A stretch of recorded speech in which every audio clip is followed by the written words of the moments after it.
Hello friends, target alt 100 YouTube channel में आपका स्वागत है। और इस वीडियो में हम ई दृष्टि रिमाइंडर करंट अफेयर्स 2021 पढ़ेंगे, जो मई 2020 से लेकर मई 2021 तक की है। और आज ये हमारा पहला टॉपिक है, राष्ट्रीय परिदृश्य। और आज इस टॉपिक पर ये पहला वीडियो है। ओके, इस टॉपिक पर कम से कम 4 या 5 वीडियो बनेंगे, तो वीडियो पूरा ज़रूर देखें एंड ये सीरीज़ कंटिन्यू चलेगी। ओके, और सभी टॉपिक आपको कंप्लीट कराए जाएंगे। ओके, तो आइए शुरू करते हैं।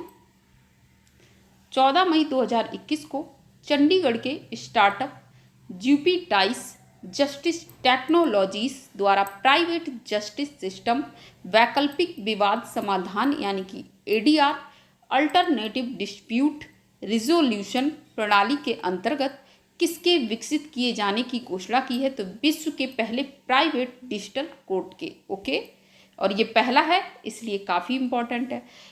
11 से 12 मई 2021 के मध्य अपने समुद्री पड़ोसियों से मैत्रीपूर्ण संबंधों को बढ़ावा देने हेतु भारतीय नौसेना द्वारा किसका आयोजन किया गया है? तो गोवा समुद्री संगोष्ठी यानी कि GMS 2021। और आपको पता है गोवा सबसे छोटा स्टेट है और किस नंबर का है? तो 25वें नंबर का है। और यहाँ पर सबसे पहले पुर्तगाली आए थे और सबसे बाद में उन्होंने गोवा को आज़ाद किया। ओके, आज़ाद किया। ओके, मई 2021 में नीति आयोग के साथ किसके द्वारा report connected commerce creating a road map for a digital inclusive Bharat नामक रिपोर्ट जारी की गई? तो मास्टर कार्ड। नेक्स्ट प्रश्न है, मई 2021 में राजस्थान के जोधपुर में स्थित मियाँ का बाड़ा रेलवे स्टेशन का नाम बदलकर क्या रखे जाने की मंजूरी प्रदान की गई है? तो महेश नगर। ओके, कहाँ का? राजस्थान के जोधपुर में स्थित मियाँ का बाड़ा रेलवे स्टेशन का नाम चेंज कर दिया गया है और क्या नाम रखा गया है? महेश नगर। नेक्स्ट प्रश्न है, ऐसे ही इलाहाबाद का नाम बदलकर प्रयागराज रख दिया गया है। एंड मई 2021 में सशस्त्र बलों द्वारा कोविड-19 से लड़ने में सहायता हेतु किस अभियान की शुरुआत की गई है? को जीत। किस अभियान की शुरुआत? को जीत। किसके द्वारा? सशस्त्र बलों द्वारा कोविड-19 से लड़ने के लिए। नेक्स्ट प्रश्न है हमारा, मई 2021 में भारत के कई राज्यों में भीषण तबाही मचाने वाले चक्रवात का क्या नाम है? तो उसका नाम है ताउते। ओके, कब? मई 2021 में ये तूफान आया था जिसका नाम क्या है? ताउते। नेक्स्ट प्रश्न है हमारा, आइए इसका एक्सप्लेनेशन देखते हैं। अरब सागर में उठे इस तूफान ताउते का अर्थ है बर्मा भाषा में एक विशेष प्रकार की छिपकली है। किसका? ताउते का अर्थ। ओके, एंड ताउते नाम म्यांमार के मौसम वैज्ञानिकों द्वारा दिया गया है, तो ये भी फैक्ट काफ़ी इंपॉर्टेंट है। नेक्स्ट प्रश्न है हमारा, 5 मई 2021 को आर्थिक मामलों की मंत्रिमंडलीय समिति यानी कि CCEA ने सार्वजनिक क्षेत्र के किस बैंक में राजनीतिक विनिवेश और प्रबंधन नियंत्रण के हस्तांतरण को मंजूरी दी? तो IDBI बैंक लिमिटेड ने। नेक्स्ट है, भारत सरकार, इसका एक्सप्लेनेशन है ये, भारत सरकार और LIC के पास IDBI बैंक की 94% से भी अधिक इक्विटी, भारत सरकार 45.48% एंड LIC 49.24%। ओके, ये इनकी साझेदारी है। नेक्स्ट है, 5 मई 2021 को भारतीय रिजर्व बैंक यानी कि RBI, और RBI ये हमारा केंद्रीय बैंक है जो करेंसी जारी करता है। और ये गवर्नमेंट जब करेंसी जारी करती है तो जितनी भी करेंसी जारी करने के लिए कहती है तो उतना उसे RBI के पास सोना रखना पड़ता है, तब वह उतने ही मूल्य की करेंसी जारी करती है, और ये केंद्रीय बैंक है। कौन? आरबीआई। ओके। आपातकालीन, तो 5 मई 2021 को भारतीय रिजर्व बैंक ने आपातकालीन स्वास्थ्य सेवाओं तक पहुंच को बेहतर बनाने के लिए कितने हजार करोड़ रुपए की लिक्विडिटी सुविधा प्रदान करने की घोषणा की है? 50,000 करोड़ रुपए। नेक्स्ट, आइए इसका एक्सप्लेनेशन देखते हैं। बैंक इस सुविधा के तहत विभिन्न हितधारकों को ताज़ा ऋण सहायता दे सकते हैं। उधार की यह सुविधा 31 मार्च 2022 तक उपलब्ध रहेगी। नेक्स्ट प्रश्न है हमारा, 4 मई 2021 को दूरसंचार विभाग ने 5G तकनीक और स्पेक्ट्रम ट्रायल को मंजूरी दी। आवेदक कंपनियों में शामिल है Bharti Airtel limited, Reliance Jio Infocomm limited, Vodafone India limited और MTNL। इसका एक्सप्लेनेशन देख लेते हैं। इन कंपनियों ने मूल उपकरण निर्माताओं और प्रौद्योगिकी प्रदाताओं के साथ समझौता किया है, जिसमें एरिक्सन, नोकिया, सैमसंग और C शामिल है। वर्तमान में परीक्षण की अवधि 6 महीने के लिए है एंड यह परीक्षण ग्रामीण, अर्धशहरी और शहरी इलाकों में किया जाएगा। नेक्स्ट प्रश्न है, 6 अप्रैल 2021 को अटल नव प्रवर्तन मिशन यानी कि AIM नीति आयोग ने सार्वजनिक प्रणालियों ने नवाचारों के लिए किसके साथ सहयोग की घोषणा की? तो सार्वजनिक प्रणालियों में नवाचारों का केंद्र यानी कि CIPS। एक्सप्लेनेशन देखते हैं।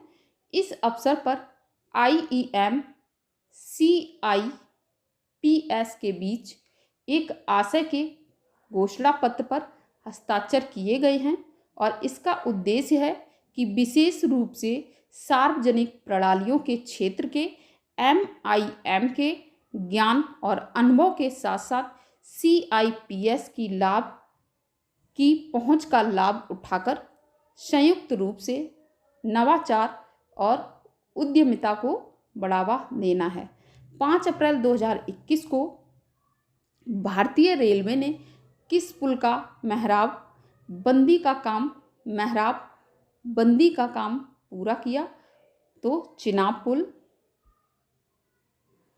यह विश्व का सबसे ऊंचा रेलवे पुल है। यह उधमपुर श्रीनगर बारामूला रेल लिंक परियोजना का हिस्सा है। नदी तल के स्तर से यह 359 मीटर ऊंचाई पर बनाया गया है।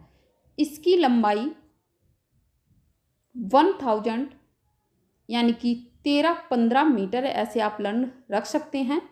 लागत इसकी है 1486 करोड़ रुपए और ये है कहाँ, जैसे आपको पता चल गया होगा, जम्मू कश्मीर। ओके।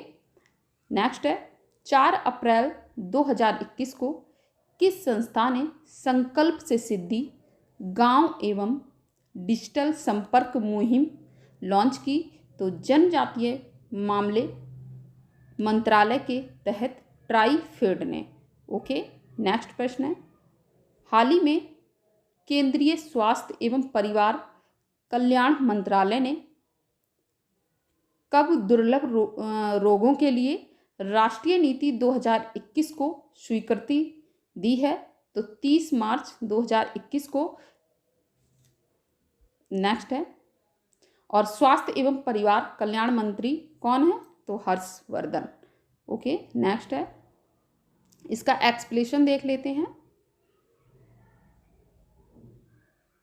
इस नीति का उद्देश्य संयोजक के रूप में स्वास्थ्य अनुसंधान विभाग, स्वास्थ्य एवं परिवार कल्याण मंत्रालय द्वारा गठित राष्ट्रीय संघ की सहायता से स्वदेशी अनुसंधान पर ज़्यादा जोर के साथ दुर्लभ बीमारियों के उपचार की ऊंची लागत को कम करना, नीति में दुर्लभ बीमारियों की एक राष्ट्रीय स्तर की अस्पताल आधारित रजिस्ट्री तैयार करने की कल्पना भी की गई है, जिससे दुर्लभ बीमारियों की परिभाषा के लिए और देश के भीतर दुर्लभ बीमारियों से संबंधित अनुसंधान एवं विकास के लिए पर्याप्त डाटा उपलब्ध हो। नीति में स्वास्थ्य एवं कल्याण केंद्रों और जिला प्रारंभिक हस्तक्षेप केंद्रों DEIC जैसी प्राथमिक एवं द्वितीयक स्वास्थ्य देखभाल अवसंरचना और ज़्यादा जोखिम वाले मरीजों के लिए परामर्श के माध्यम से त्वरित जांच और बचाव पर भी ध्यान केंद्रित किया गया है। इसमें जैव प्रौद्योगिकी विभाग द्वारा स्थापित निदान केंद्रों द्वारा भी जांच को प्रोत्साहन मिलेगा। ऐसी दुर्लभ बीमारियों के उपचार के लिए राष्ट्रीय आरोग्य निधि की अम्ब्रेला योजना के तहत 20 लाख रुपए तक के वित्तीय समर्थन के लिए प्रावधान का प्रस्ताव है, जिनके लिए एक मुश्त उपचार दुर्लभ रोग नीति में समूह 1 के अंतर्गत सूचीबद्ध बीमारी की जरूरत होती है। इसके अलावा नीति में एक क्राउड फंडिंग व्यवस्था की भी कल्पना की गई है, जिसमें कंपनियों और लोगों को दुर्लभ बीमारियों के उपचार के लिए एक मजबूत IT प्लेटफॉर्म के माध्यम से वित्तीय समर्थन देने के लिए प्रोत्साहन किया जाएगा। ओके, दुर्लभ बीमारियां जैसे होती हैं कैंसर, TB। ओके, नेक्स्ट है, हाल ही में भारत निर्वाचन आयोग ने कब 2 दिवसीय इंटरनेशनल हाल ही में भारत निर्वाचन आयोग ने कब 2 दिवसीय international virtual election visitors programme 2021 आयोजित किया। तो 5-6 अप्रैल 2021 को इस कार्यक्रम में 26 देशों ने के 100 से ज़्यादा प्रतिनिधियों ने भाग लिया। 2 अप्रैल 2021 को सड़क परिवहन एवं राजमार्ग मंत्रालय द्वारा जारी प्रेस विज्ञप्ति के अनुसार मंत्रालय ने वित्त वर्ष 2020-21 में प्रतिदिन कितने किलोमीटर राजमार्गों का निर्माण कर नया कीर्तिमान बनाया? तो 37 किलोमीटर। भारत मॉरिशस व्यापक आर्थिक सहयोग एवं भागीदारी समझौता कब से प्रभावी हुआ? तो 1 अप्रैल 2021 से। 22 फरवरी 2021 को भारत और मॉरिशस ने इस समझौते पर हस्ताक्षर किए थे और यह समझौता अफ्रीका में किसी देश के साथ भारत द्वारा हस्ताक्षरित पहला व्यापार समझौता होगा। ओके, पहला होगा, इसलिए इम्पॉर्टेंट है क्योंकि ऐसे प्रश्न एग्जाम में आ सकते हैं। नेक्स्ट है, 31 मार्च 2021 को केंद्रीय मंत्री मनसुख एल मांडविया ने किनके मध्य क्रूज सेवा का शुभ आरंभ किया? तो सूरत के हजीरा बंदरगाह से दीव के मध्य। ओके, नेक्स्ट है, 30 मार्च 2021 को केंद्रीय शिक्षा मंत्री रमेश पोखरियाल निशंक ने कहाँ पर वर्चुअल माध्यम से आनंदम द सेंटर फॉर हैप्पीनेस का उद्घाटन किया? तो IIM जम्मू। यह केंद्र छात्रों और शिक्षकों दोनों को मानसिक तनाव से उबरने और सकारात्मकता का प्रसार यानी कि पॉजिटिविटी प्रसार करने में मदद करेगा।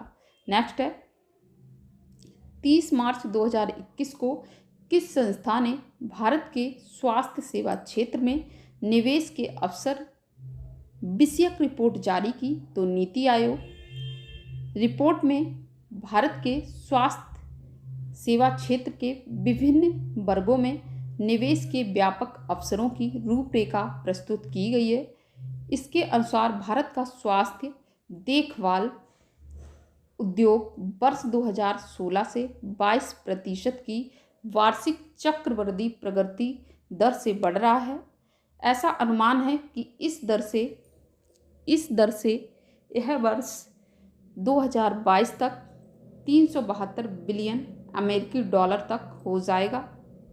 नेक्स्ट है 26 से 27 मार्च 2021 के मध्य प्रधानमंत्री नरेंद्र मोदी ने कोविड-19 महामारी के प्रारंभ के बाद से किस देश की पहली यात्रा संपन्न की? तो बांग्लादेश की। नेक्स्ट है यह उनकी यात्रा बांग्लादेश के संस्थापक नेता बंगबंधु शेख मुजीबुर रहमान की जन्मशती भारत एवं बांग्लादेश के मध्य राजनीतिक संबंधों के स्थापित होने के 50 वर्ष पूर्ण होने तथा बांग्लादेश के मुक्ति संग्राम के पूर्ण होने के उपलक्ष्य से संबंधित रही। और ये ध्यान रखना कि कोविड-19 के बाद ये मोदी जी की पहली यात्रा थी। 26 मार्च 2021 को टीबी मुक्त भारत का लक्ष्य प्राप्त करने के लिए किसने जनजातीय टीबी पहल लॉन्च की? तो केंद्रीय स्वास्थ्य एवं परिवार कल्याण मंत्री डॉक्टर हर्षवर्धन ने। 23 मार्च 2021 को केंद्रीय शिक्षा संचार इलेक्ट्रॉनिक्स और सूचना प्रौद्योगिकी राज्य मंत्री संजय धोत्रे ने महात्मा गांधी की किस राज्य की पहली यात्रा के 100 वर्ष पूरा होने पर एक स्मारक डाक टिकट जारी किया? तो ओडिशा के। तो ओडिशा के 23 मार्च को 100 वर्ष पूरे हुए हैं। ओके, 23 मार्च 2021 को महात्मा गांधी ने पहली बार ओडिशा की यात्रा की थी, ये भी याद रखना। तो इससे आगे नेक्स्ट वीडियो में पढ़ेंगे। राष्ट्रीय परिदृश्य पर कम से कम 4 या 5 वीडियो बनेंगे और ये आपके लिए काफ़ी इम्पॉर्टेंट है। ओके, तो नए हो तो चैनल को सब्सक्राइब जरूर करें। एंड लूसेंट की प्लेलिस्ट भी इस वीडियो के डिस्क्रिप्शन में आपको मिल जाएगी, लेटेस्ट एडिशन है। एंड दृष्टि का जो फरवरी 2020 से लेकर फरवरी 2021 तक का जो है वो भी प्लेलिस्ट आपको इस वीडियो के डिस्क्रिप्शन में मिल जाएगी। तो नेक्स्ट वीडियो में आगे पढ़ते हैं। Thank you.